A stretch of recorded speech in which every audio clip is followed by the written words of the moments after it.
So Section 24 of the Finance Bill, as published, makes a number of amendments to the Film Tax Credit Act in Section 481 of the Taxes Consolidation Act of 1997.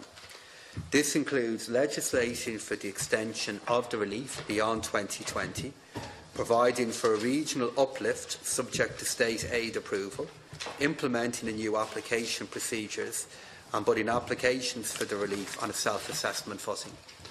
Should the deputies wish for me to expand on any of the aforementioned items, I can at their request use the speaking notes for the overall Section 24.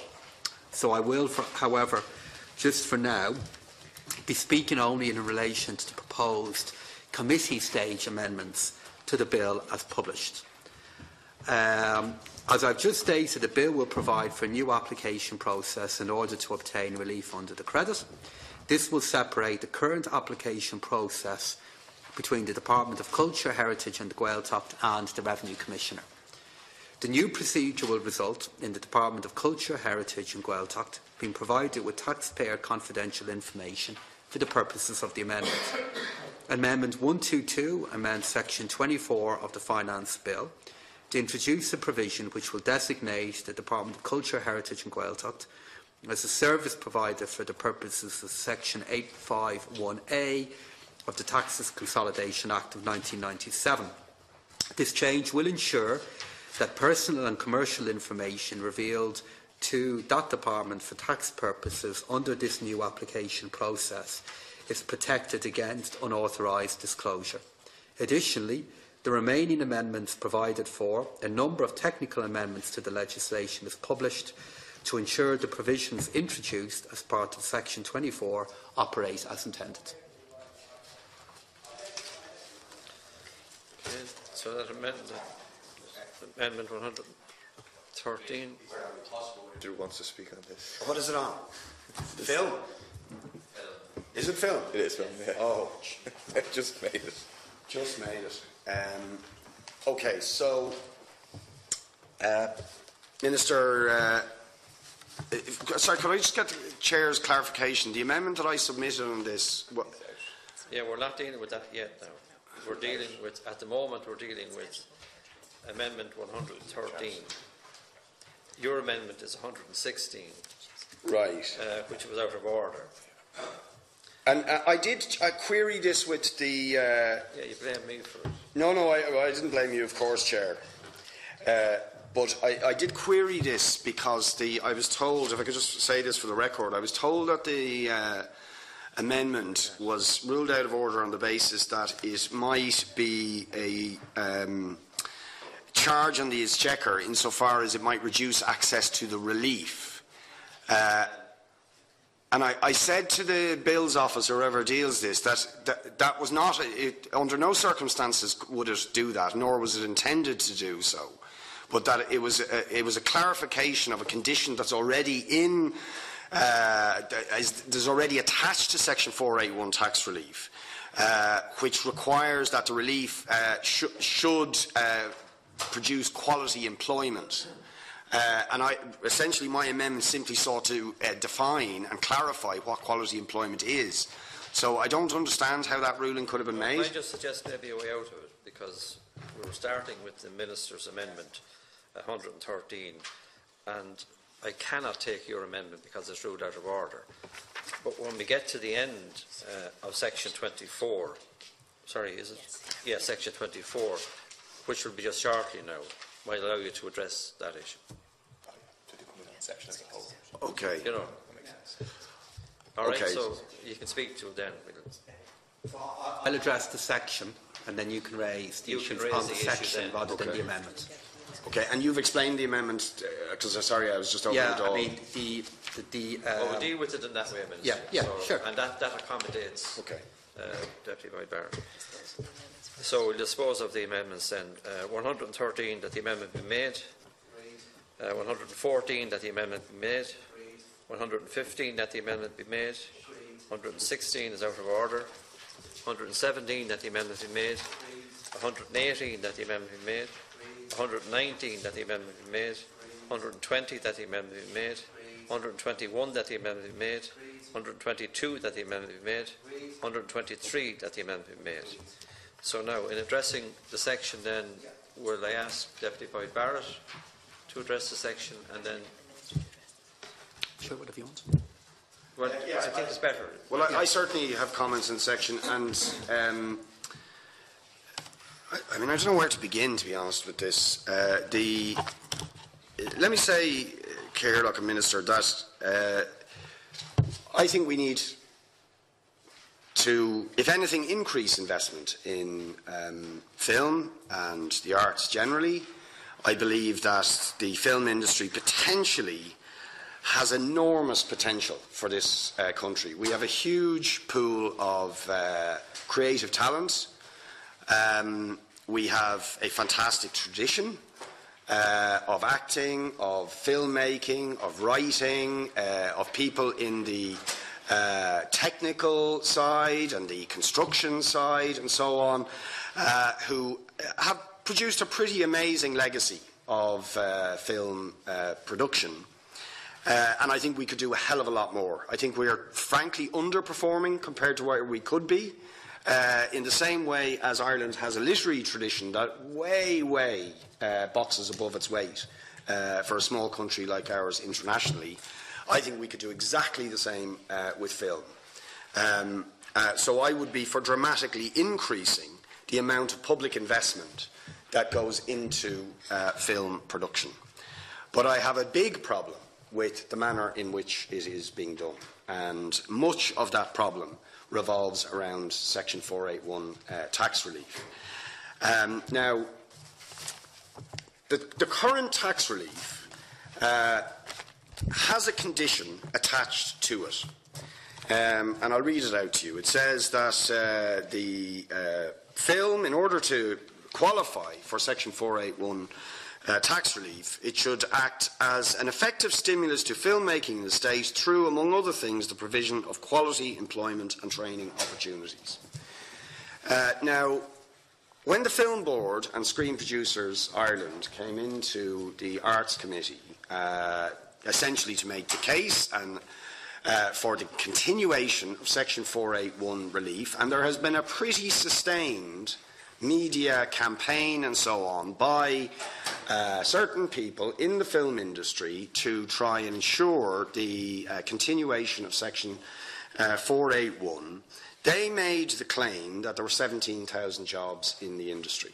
And, 17,000 jobs, that's a lot of jobs. And if for this relief, which is worth 70 to 80 million euro a year, and you can add to that about 10 to 15 million in Irish Film Board grants, we are talking about a lot of public money. But as I said, I don't begrudge that. In fact, I'd like to double that. But it should be and is supposed to be conditional on, quote, the provision of quality employment and training opportunities. And if it were true that there were 17,000 quality jobs with training opportunities, one would say it's money well spent. But the problem is, that just isn't true. It just isn't true. And I believe, Minister, that you have a responsibility to look at that very, very closely. I mean, I think generally, as you well know, I believe all of these tax reliefs, which are very, very significant, worth billions every year, need to be examined very, very thoroughly to ensure that they are achieving the objectives that they're supposed to achieve. But in relation to this particular one, it is simply not true that there are 17,000 jobs in the industry. The figures, if you were to take today, to find out how many people are working in film production in Ireland today, you would find probably a few hundred working. A few hundred. Not a few thousand, and definitely not 17,000. You'd find a few hundred. And if you looked a little bit further, you'd find a tiny minority of them, if any, are working in what you might describe as quality employment. And hence the amendment I put in, because and I would ask this as a direct question to you, Minister, or anybody indeed, what is quality employment? What is quality employment? Well, employment in the film industry is absolutely precarious.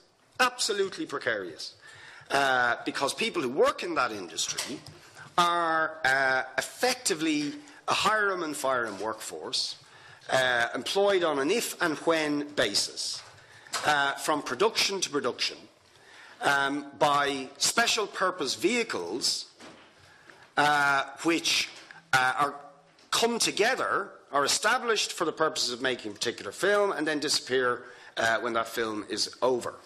Even though standing behind those special purpose vehicles are other companies that actually have a permanent existence. But for each, I don't know how familiar you are with this, Minister, but for each film production, a new SPV is set up.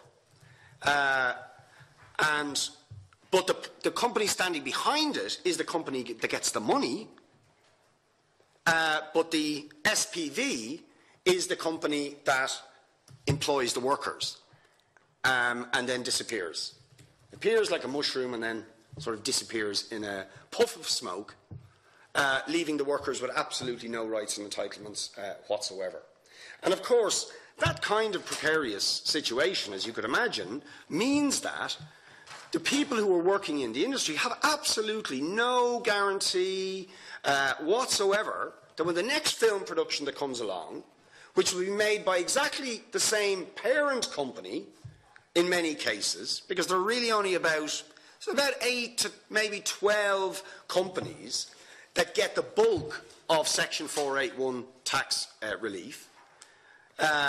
So the workforce, who don't ever get formal employment by that parent company, but they're working for those same people again and again and again, but are not treated as employees. Or if they are treated as employees, they're only treated as employees for the duration of that production, and have no guarantee when the next production comes along, the company will take them back if the company decides, we don't want to take these people back, for whatever reason.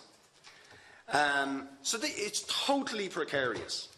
I heard one of the contractors on the primetime programme that was done on Thursday, a veritable hatchet job, I have to say, done on workers who are protesting about precarious employment in the industry, where we had a contractor in the industry saying, when I entered the film industry, I didn't expect any kind of security of employment or permanent employment or continuity of employment.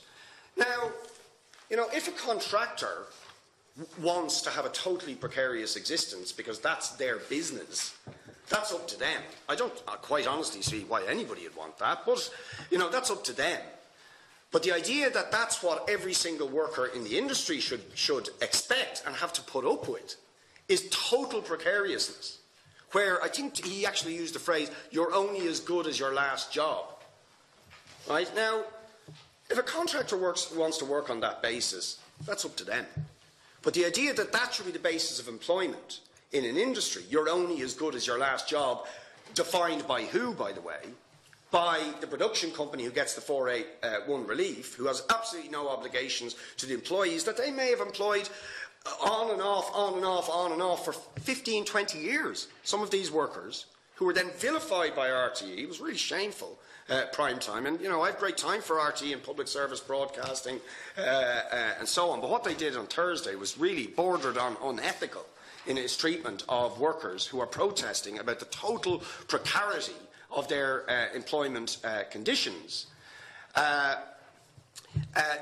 me, it is totally unacceptable that somebody who could have worked for the same parent company again and again and again, but then if they ask for their rights, if they say, we don't want to work hours that are in excess of the working time directive, if they say that, they don't want to work unsafe hours, if they're transport workers, and there's certain, it's unsafe to work excessive hours when you're driving transport equipment, But if you dare to say anything about that, you'll be considered troublesome, and the contractor who employs the transport workers for the SPV, who's in turn working really for the parent company who gets the relief, says, we're not taking yous back because you're insisting on working what are legally safe hours. I should add, none of these people have pension entitlements. I met people up on sets who'd been working for 20 years, right? No pension entitlements at all. At all. Right? Now, on training, the reference to training, there's an acknowledgement by Screen Producers Ireland, the producers, that come in, yes, we better do something about training. But what is actually done about training? Nothing. Nothing. There's no training pathway which is clearly set out that you do so many hours working on film productions as a trainee, and at that point you then become qualified. And then you are entitled to certain entitlements as a qualified person in that particular grade of film production. That doesn't exist. So you can be a trainee for years and never be deemed to be actually qualified because it suits the film production companies and they get you cheaper or whatever the case may be. Now, this is not acceptable, and it doesn't fit any definition that you can provide me, unless you can provide me with how those sort of working conditions for people who, I repeat, will in many, if not most cases, will have worked for the same people who are getting all this relief, who do have a permanent existence with their companies, right, but who say, oh, I've no obligations to these workers, even though they've worked for them many times, that somehow that can be defined as quality employment and training opportunities. And I would like to say, to sort of back up my argument on this, Minister, that, much of the defence of the status quo by the film producers and by the film board in this regard was based on, yeah, but film's different. You don't understand. Film is different. That's just the way it is in film, okay? But I actually met somebody recently who works in animation, right? And animation doesn't work like that. Now, animation is about making animated films. And, I presume just like normal films, there's a certain precarity in terms of when you'll get a project and when you don't get a project. And yet, animation companies can manage to employ people on a permanent basis with pension entitlements, with rights as employees. So they seem to have got it right, and in fact, the Irish animation industry, based on those what I would call more proper quality conditions of employment and training and so on, is a world beater. The Irish animation industry is really, a big hitter on the international stage. So the idea that we have to accept total precarity in film production is disproven by what's actually happening in animation. So there is, to my mind, no justification for the continued precarity that those who are the recipients of Section 481 seem to insist has to exist in the industry. The last point I just want to make is important because it relates to, and this was obviously part of the campaign, I should say this was directly related, I'm sure, to this debate and the fact that the Section 481 relief is up for renewal, which is what this section is about, just to be clear. The renewal of a Section 481. Personally, I believe the primetime piece was part of the campaign to retain this relief, and it's been a very sustained campaign. I think it's very disappointing, I have to say, that primetime would have waded in the way they did, in a very biased manner, on one side of the debate, and essentially trying to smear those who have a different view on how the film industry should be organised. But there were claims, for example, made by the journalist involved. I was interviewed for the piece, but there was claims made in it where he said, he put on camera contractors and so on who were defending the precarious situation, and who were saying people are, groups like the Irish Film Workers Association and so on, who are demanding security of employment. They're just trying to control the industry and they just want to close shop, and all this sort of stuff that was thrown at them. But the journalist said that he had offered or asked people, film workers, the opportunity to come on camera if they wanted to talk about the allegations they're making about blacklisting if you were basically a union activist or if you're somewhere demanding your rights and so on. And he said he couldn't find anybody to get on camera. The public was completely misled in that. Completely misled. And I just want to cite the evidence because it's important in terms of your consideration of this issue, right, of my proposed amendment, which is ruled out of order, but of the section generally, right?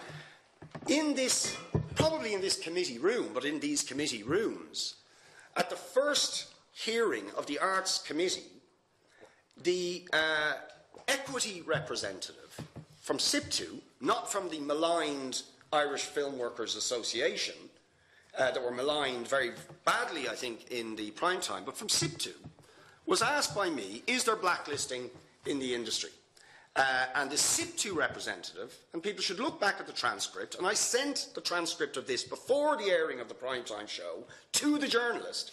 And I said, if you're telling me you can't find evidence of people in the industry saying there's blacklisting, I would suggest you go back and look at the Arts Committee hearing where the SIPTU representative said, representing equity, he said there was widespread blacklisting, and he went further to say that Equity had done a survey where, I think, if I remember I don't have the quote in front of me, but where he said the survey indicated something like 70% of people surveyed by Equity were in fear of blacklisting and not being re-employed in the industry if they, quote, rocked the boat. Rocked the boat, right? So that was the Equity representative.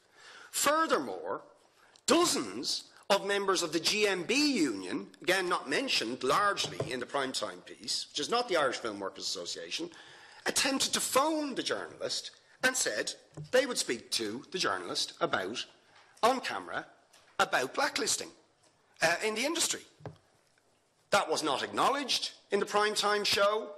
The journalist didn't talk to them, refused to take calls, and then goes on and says he couldn't find anybody to speak about these things. And furthermore, on a protest outside Ardmore Studios, actually did interviews on camera with people who said they'd been blacklisted, but didn't publish, didn't present those recordings as part of the documentary. Right? So completely misled the public as to the other side of the debate.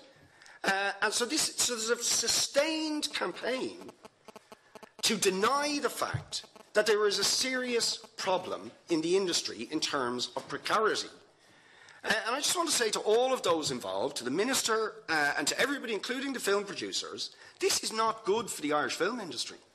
Right? And I think that the retention of this relief should be absolutely conditional, not just on a clearly defined definition of quality employment, which would involve some level of security and continuity for employees. Now, I want to stress, those employees recognise that it is project to project. But unless they've done something terrible, when the next project starts up, this is what happens in construction, in decent parts of construction.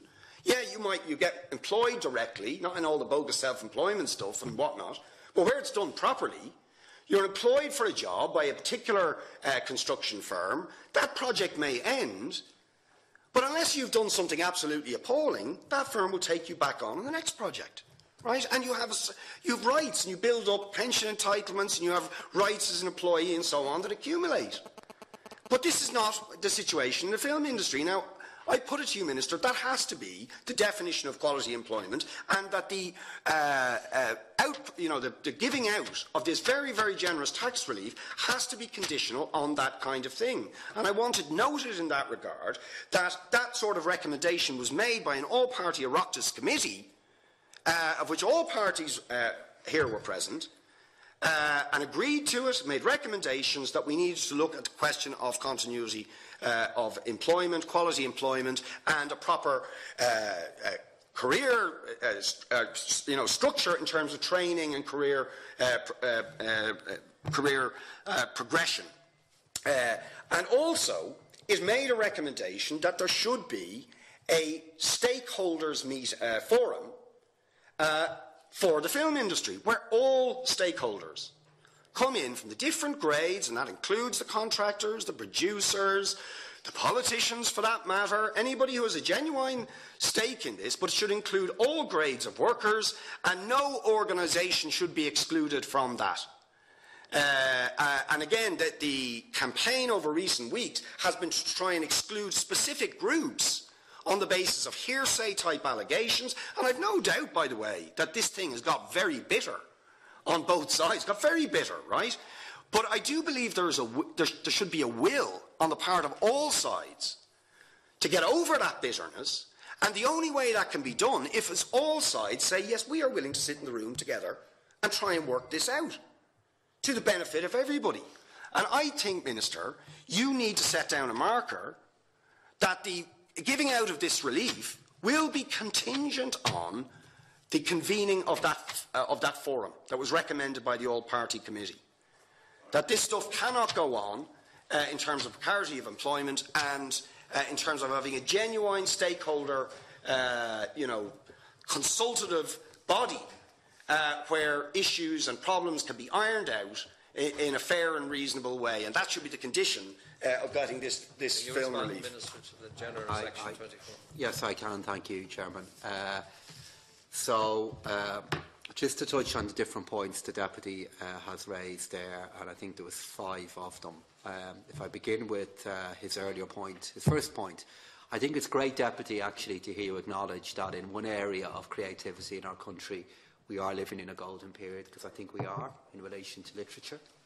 I think there are wonderful things of us across many different genres from many young and existing writers, and I want to fully agree with you on that. Secondly, I want to assure you that all the decisions that I made in relation to Section 481 and the amendments in relation to it were made well before prime time.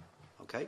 And I can assure you were based on other factors. In relation to some of the points that you've put to me, you asked me firstly a question about employment and about the scale of the sector. According to the Revenue Commissioner, Revenue Commissioners, from their analysis of the Section 481 applications that came in 2016, the Revenue Commissioner estimates that the number of employees directly engaged in Section 481 productions is 2,158 full-time equivalents. And my own department, in work that they have done in carrying out a cost-benefit analysis, we estimate that there are a further 902 people involved in direct employment. So our judgment on the basis of direct work from the Commissioners and my own analysis and the analysis of my department is there's between 3,000 and 3,100 people directly employed in Section 481 projects. In terms of other figures that have been quoted to us, a study was done by, I think they're called Olsberg, which found that the AV sector supported approximately 14,370 jobs. But it's important to note that that study included a very broad audiovisual sector as opposed to just film. Exactly. Now, from my point of view in making the decision in relation to the extension of this relief, actually the 2 industries that guided me towards the extension of this relief were actually animation. I look at the work that's happening in animation at the moment, whether it be the industry and company located in the Chairman's own constituency. Amazing success there. The Cartoon Saloon, the great work they do. I look at Brown Bag Films, who are now a global employer of Irish origin. Both 2 local companies who are now globally successful. And the interests of an industry like that and the long-term sustainability of that industry is something that after my department reviewed the Section 481, we believe that section can play a role in preserving it and hopefully creating a platform of which they can do even better in the future. The other area, Deputy, that I think is going to be increasingly important for content will be kind of creative content that we supply that's provided through what are now established new channels like Netflix, like Amazon, like Apple TV. I think the small screen creative content represents a huge opportunity for Ireland in the future. And if we can get creative clusters together, which we are doing, I think we have a great opportunity to be able to do well within that medium. So as I look at what has been the rationale for that sector, for this relief in the past, two areas that are even more important to me in the future is what I've identified there, and those two parts of our economy. In relation to the issues that you have raised with me there, Deputy, I've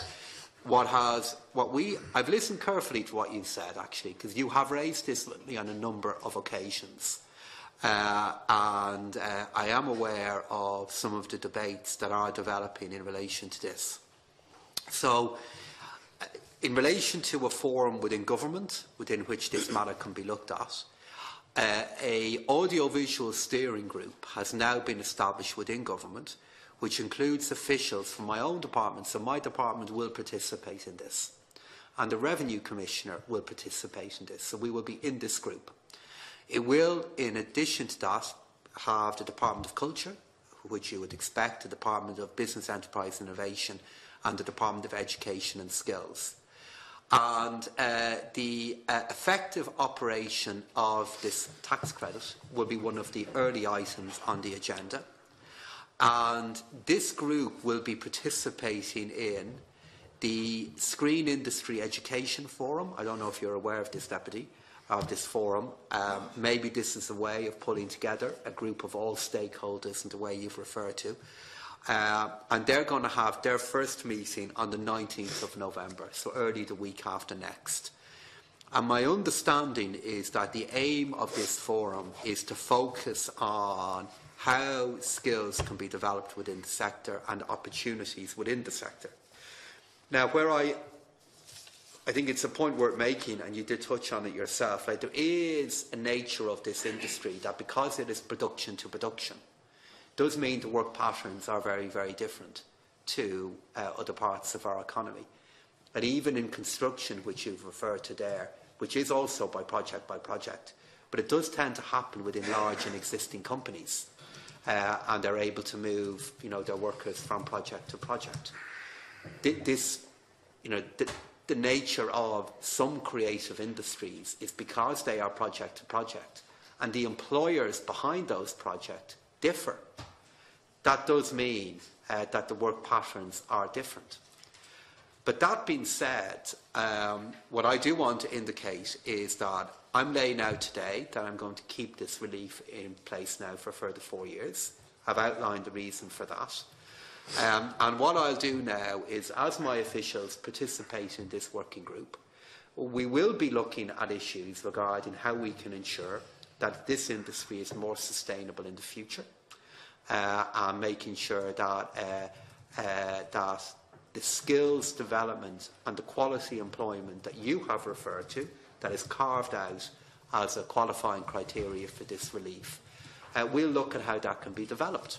And I'll rely on the feedback that I get from my officials in relation to progress that has been made there. And I will take that progress into account in terms of future decisions that I make in relation to the operation of this relief. Mr. Minister, the question now is that section... Well, I'd like to come back if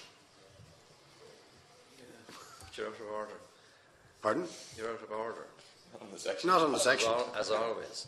Not on the section. Minister, first of all, I appreciate that you've listened and are, looking at this, and I welcome the news of the Screen Education Training Forum. Is that what you call it? I would just note that there have been, on that front, there have been sort of commitments and promises about having a proper structure for training for quite a long time. Report after report that this was going to be done, but still nothing was done. And I just cited in the door, just to give you some sense of what's at stake here, Minister, a story. One of the people I met on a recent protest at Ardmore Studios were workers who believe themselves to be being blackballed out of the industry because they have essentially asserted their rights. Many of them involved in this Irish Film Workers Association, but also involved in the GMB union. But one of the people I met on that protest was a young man who rang me the next day. I had never met him before. He rang me the next day. He didn't want to bring it up, I suppose maybe because he was embarrassed or whatever, to say he was an apprentice painter trying to make his way in the film industry. And he revealed to me in the phone conversation that he had done his entire apprenticeship trying to make his way in the film industry while living in emergency accommodation, right, in homeless accommodation, from one homeless accommodation to another.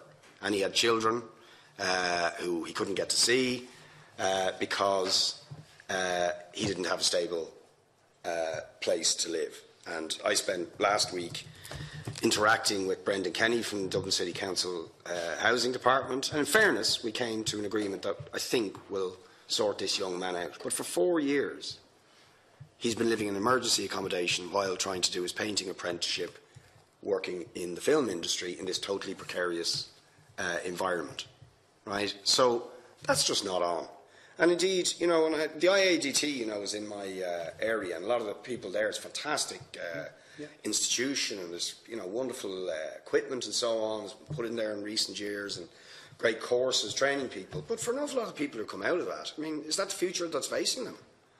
That level of precarity, where you won't know from production to production. If you're not liked, so the people who have the power to make decisions. You see, and a lot of the allegations that are going on, it is very bitter. It's very unfortunate. It's depressing in some ways, the level of bitterness that exists on all sides of the dispute that's going on in the film industry. But it's such a pity that is the case when actually we have all this fantastic potential that we're talking about that could be resolved if we made conditional on public monies going into this industry some level of security or continuity of employment and rights and entitlements, where you could have an actual career path. How are you supposed to get a mortgage or pay a rent or get a landlord, even get a landlord, if you don't know, or if you've absolutely no security whatsoever over whether you're going to have employment next month or in 6 months' time because of the nature of the thing? Now, if the industry wasn't so heavily publicly subsidised, you could say, well, that's just the private market. But this is where there's a lot of state money going in, and surely our state money should be conditional on something that's much better than that isn't going to have trainees or apprentices, in this case, living in homeless accommodation, or people who can't get a mortgage off the bank because their employment status is completely precarious and is dependent on them not rocking the boat, to use the words of the Equity spokesperson who was represented here. And I take your point, Minister, and that's why I mentioned them. And I'm glad you sort of acknowledged the point about the animation sector. You see, and what that proves is it doesn't have to be like that. How can they do it? How can they maintain continuous and decent and secure employment for their employees and do a fantastic job where they are really, players on the international scene, able to compete with the absolute best, sought after indeed, right? And they can have proper conditions of employment and standing companies. Fine, I'm happy to give them the backing, all the backing we can possibly give them, because that's quality employment. That's something you might go into and think, yeah, I can see, a career progression for myself there. But that's not what's going on in the rest of the film industry, and I think that has to be addressed. And we can't just have promises that we look at it as we've had in the past, whether it's training or on all of those issues. We need the government to come in and say, sorry lads, that is going to happen now, right? It's going to happen. And there's ways to deal with it. And yes, there are peculiarities, sure, to the film industry. But animation shows it can be done, even with those peculiarities. But the forum, I think, as well as this screen training thing, and I think that's a good start, but the forum that was promised needs to happen.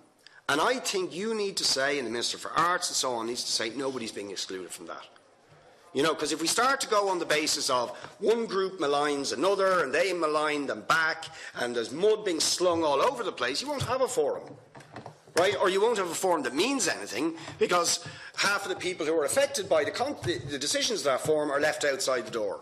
That's not going to work, right? So everybody has to be involved. And as you rightly said, and I do think it's actually fantastic that you've said it, but you should, that the numbers in the industry turn out to be a fraction of what was stated in this committee by the Irish Film Board, as was.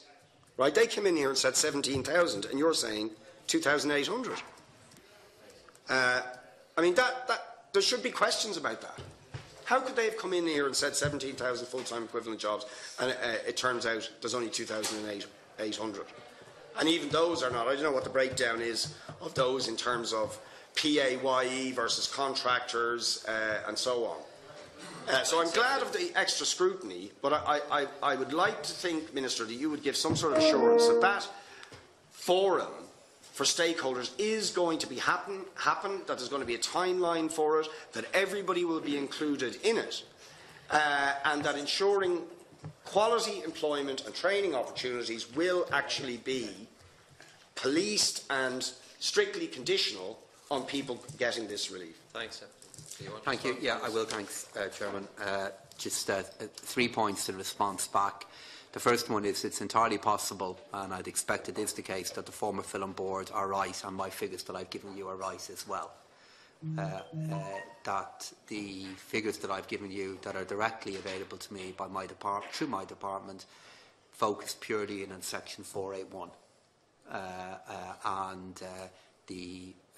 My other colleagues might be referring to a broader variety of employment. But even within that, it's still a fact that for companies who claimed Section 481 relief, the number of people who were directly employed in them in 2016 were 2,158. So that's the scale that we have there.